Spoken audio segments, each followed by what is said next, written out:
Hey there, YouTube. How's it going? I'm coming at you one day after the conclusion of Edison Worlds, which I competed in, and I just wanted to make a short video going over my tournament experience. And since they decided to show all the deck lists of everyone who performed X2 or better, I figured may as well share my deck list and my thought process behind choosing it and whatnot. So I did start out strong in this tournament. I think I won my first four matches, but then it all went down. It went all downhill from there, and it is what it is. I played far from perfectly in the games that I lost, but which ended up a little disappointing after such a strong start, but I can't complain too much considering that I chose to play Hero Frog, a deck that I have never brought to a tournament before. So I kind of started playing it like seriously a couple of weeks ago. So because I wasn't in the mood to bring a bird deck. I don't think the mirror matches are that good. They're kind of toxic and sacky. Uh, Not to say that the Hero Frog mirror is perfect either, but it's probably the lesser of evils, in my opinion. And yeah, I've never brought frogs to a tournament before. I wanted to see if I could do well with them. I know it's a very rewarding deck to play when you play correctly, so thought I'd give it a shot.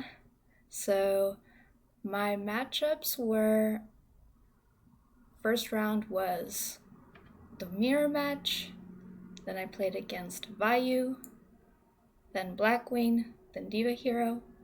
Won all those, then I lost to Vayu, I lost to Instant Telezombies, and then I lost the last round, the deciding match against the mirror, and it was a very complicated game state. We were under pressure from time, so that was quite unfortunate. But yeah, here's the list. It looks pretty typical, I'd say, from it's a pretty typical frog list, I think. I did decide to play to Legacy of Yada. I really like this card in frogs because not only does it give you more cards, but it doubles as a defensive card because your opponent won't know if your card is a real trap or not. And they will often just, MST or heavy it because they have to make a play if they don't want to get disrupted by something like a discard trap. So you'll get some nice pluses there, and there's always a chance that you can flip it onto an attack and draw into Gores. And I actually did do that against a Vayu player in World, so I was already winning, but it was kind of funny that I had the chance and that actually happened. So what else is notable? I am playing the alternate art 1-for-1 because I think it's better than the original. That's just my hot take. And I'm playing 2 Raigeki Break, 1 Wind Blast.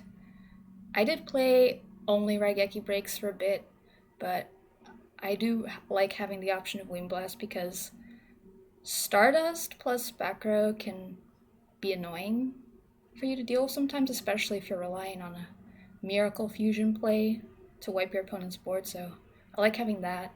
And I also like having it to spin back the Vayu Synchros, for example. Or just in general, setting setting your opponent back a draw is very huge and can like instantly end the game sometimes. And then I'm played double threatening roar. No battle fader because I was expecting a lot of viruses and I didn't want to give them a free card that they can virus basically. Though I will say it's fader is probably better if you're expecting a wider field of decks, but like in such a small tournament where people will most likely be breeding birds, I felt like fader wasn't worth it.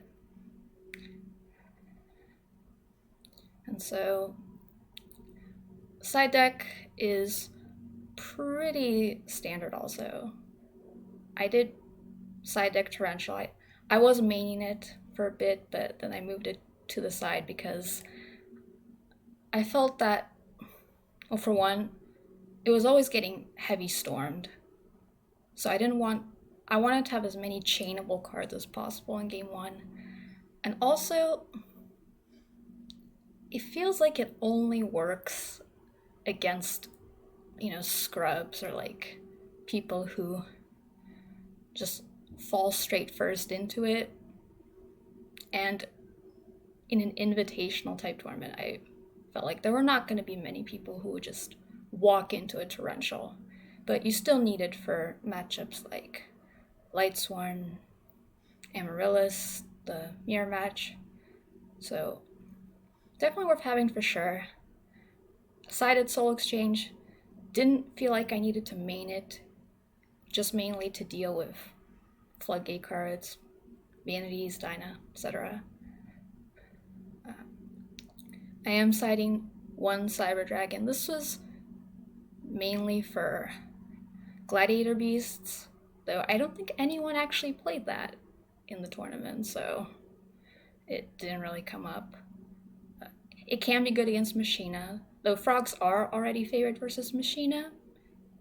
They can still, one of the ways they can beat you is, putting a ton of pressure up with, gear frames and fortresses, and you won't always have a trap card to answer the fortress, so having that is useful. It can go against Hero Beat, though I don't feel like I need that already. And it's decent against Lightsworns going second because it's, you have to pressure in that matchup, and Sidra helps with that. I did go with one Nobleman of Extermination.